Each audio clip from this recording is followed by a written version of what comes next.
Mamadu B Keita ale kɔni bɔnɛla ni la majugu dɔ kɔni fɛ ka sababu kɛ moto ko ye. An balimaw aw bisimila ye an ka kabako kɛnɛ kan. Bi kabako min b'an bolo ka da kulo kan o de ka fɔ ko Moribabugu Gabakɔrɔ ale ye kin ye ni a bɛ Kulukoro taga sira la. A yira ka fɔ ko cɛ dɔ kɔni bɛ yen ni ale yɛrɛ si kun bɛ taa san 33 la, cɛ furulen don wa ko den 2 de kɔni kun b'a bolo.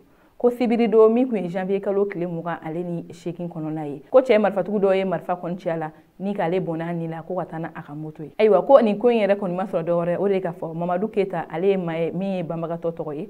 Ko ale kɔni kun bɛ baara kɛ Mali boisson dilanyɔrɔ dɔ la ni ale yɛrɛ NBB ko olu kɔni ka magasinier kɔni kun don.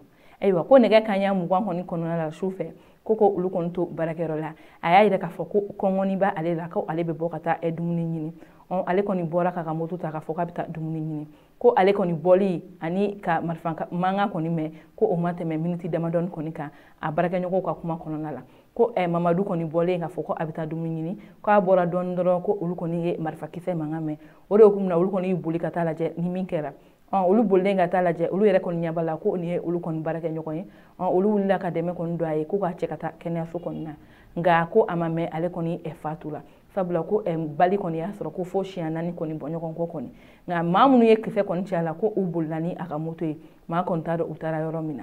Ayiwa o de hukumu na min ye Mamadu ale n'a somɔgɔw ye olu kɔni nisɔngoyara kosɛbɛ k'a yira k'a fɔ ko sabula nin ye waleya min cɛ ka jugu k'a fɔ i ka maa kɔni ka bɔ i kɔrɔ nin togoya in na a bɛ digi adamaden bɛɛ lajɛlen na. Kɛrɛnkɛrɛnnenya an bɛ wagati min na bi lakanabaliya kɔni ɲɔ jannen don kosɛbɛ. Kɛrɛnkɛrɛnnenya olu yɛrɛ kɔni sigilen bɛ yɔrɔ min na ko ala tɛ dɔgɔkun 2 kɔni bɔ ɲɔgɔn kɔ polisi denmisɛnnin dɔ fana bɛ yen nɔ o fana fagara nin yɔrɔ kelen na ko ka sababu kɛ moto ko kɔni ye. O de hukumu na maa caman wulilen don k'u jɔ bɔlɔlɔ siraw kan ani yɔrɔ caman k'a yira k'a fɔ ko min ye an ka jamana ɲɛmɔgɔw ye u ka fɛɛrɛ kɛ walasa lakana bɛ se ka sigi an ka jamana kɔnɔ ko an ka faaba yɛrɛ kɔni ta kɔni ka jugu n'a bɛɛ lajɛlen sabula ko tuma bɛ u bɛ maaw bɔ u bolofɛnw kɔni nɔfɛ ni moto ko tɛ wariko don walima ko wɛrɛw ko nin ye ko ye f'u ka kan ka siri fɛn min kɔni na ko n'a fɔra tuma caman ni min ye denbayatigiw ye olu kɔni bɛ bonyaw nin na ko ka sababu kɛ bolimafɛn ko ye ka taa ka bɔ u ka denbayaw kɔni kɔrɔ ko ye ko ye ko min tɛ bɛn ko min y'an ka jamana ɲɛmɔgɔw ye ka wuli ka fɛɛrɛ bɛɛ lajɛlen kɛ wa min kɔni ye Moribabugu kɔni ɲɛmɔgɔw ye a maire ani a finitigiw